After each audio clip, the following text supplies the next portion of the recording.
Oke, jadi di sini kita akan bahas mengenai perkembangan fisik anak usia sekolah dasar. Jadi kita bahas karakteristiknya dulu secara umum ya teman-teman. Nah, kecepatan pertumbuhan anak SD itu cenderung melambat dan stabil.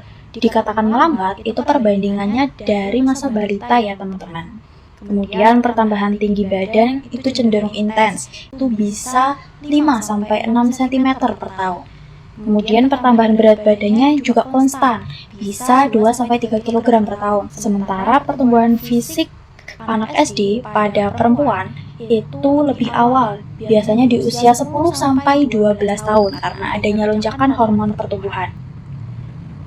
Nah, kemudian pada struktur tulang dan ototnya itu terjadi osifikasi. Osifikasi itu pengerasan tulang secara bertahap. Kemudian terjadi peningkatan proporsi otot dan gigi susu yang mulai tanggal. Jadi pada fase ini kita penting banget nih untuk reminder ke wali murid untuk mengecek kesehatan gigi peserta didik secara berkala. Kemudian kita masuk ke perkembangan motorik. Motorik itu dibagi menjadi dua, yaitu motorik kasar dan motorik halus. Motorik kasar itu adalah perkembangan motorik yang tampak.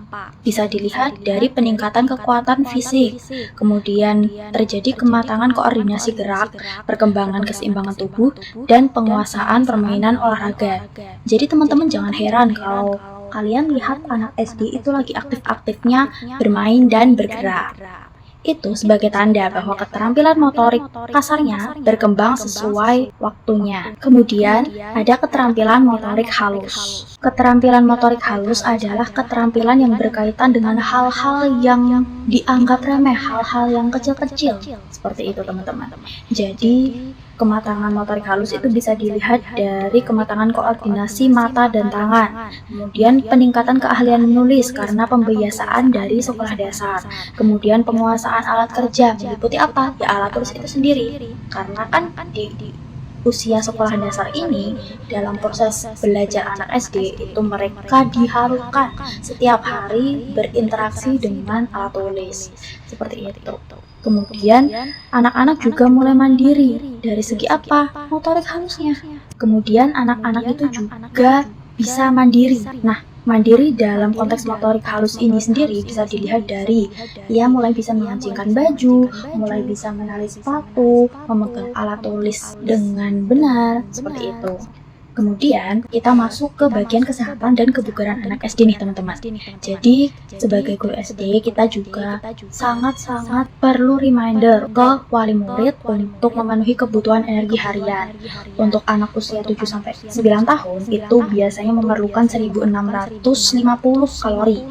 Kalau anak usia 10-12 tahun itu biasanya 1900 sampai 2000 kalori. Jadi sudah seperti orang dewasa ya teman-teman. Kemudian kita juga perlu memastikan peserta didik itu terpenuhi kebutuhan zat pembangun tubuhnya. Zat pembangun tubuh itu apa? Protein. Protein digunakan untuk membentuk otot, kulit, dan melakukan perbaikan sel-sel yang rusak. Kemudian kita juga perlu memastikan peserta didik itu terpenuhi kebutuhan zat pengaturnya. Zat pengatur itu seperti vitamin dan mineral. Kebiasaan istirahat itu juga berpengaruh ke kesehatan dan kebugaran anak. Yang paling terlihat itu biasanya dari durasi tidur, teman-teman. Durasi tidurnya harus 9-10 jam per hari ya. Karena pada saat kita tidur, itu tubuh sedang melepaskan hormon untuk pertumbuhan. Jadi kalau durasi tidurnya tidak maksimal, otomatis hormonnya juga tidak akan bekerja dengan maksimal dong. Kemudian kita juga perlu membiasakan olahraga dan mencegah perilaku sedentar. Perilaku sedentar ini adalah perilaku yang melakukan sebuah aktivitas dalam durasi yang lama, namun dengan kebutuhan kalori yang sedikit, sehingga anak-anak itu rentan mengalami kekakuan otot dan obesitas karena kalori yang seharusnya terbakar dengan berkegiatan itu malah tidak terbakar dan akhirnya tertumpuk menjadi lemak. Ini berkaitan dengan poin di atasnya, karena itu perlu pembiasaan olahraga untuk membakar kalori-kalori yang sudah dicerna.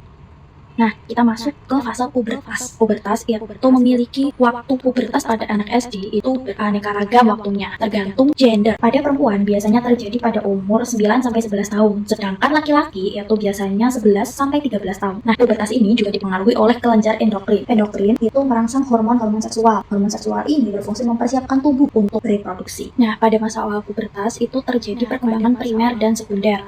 Apa sih perkembangan primer itu? Nah, jadi perkembangan primer itu adalah kematangan fungsi organ reproduksi internal, ditandai dengan mulainya siklus menstruasi pada anak perempuan dan mimpi basah pada anak laki-laki. Kemudian perkembangan sekunder perempuan itu ditandai dengan munculnya tanda fisik luar seperti itu payudara, pinggul melebar, dan tumbuh rambut halus di area tertentu. Sedangkan pada laki-laki, itu ciri umumnya adalah muncul tanda fisik luar, seperti suara yang mulai memberat, tumbuh jabon, dan dada yang membidang. Nah, teman-teman, jangan khawatir kalau misal peserta didik jangan khawatir apabila teman-teman nanti menemui peserta didik dengan keterlambatan pertumbuhan. Hal tersebut bisa disebabkan karena faktor keturunannya, kecukupan nutrisi, penyakit bawaan, dan faktor lingkungan serta ekonominya.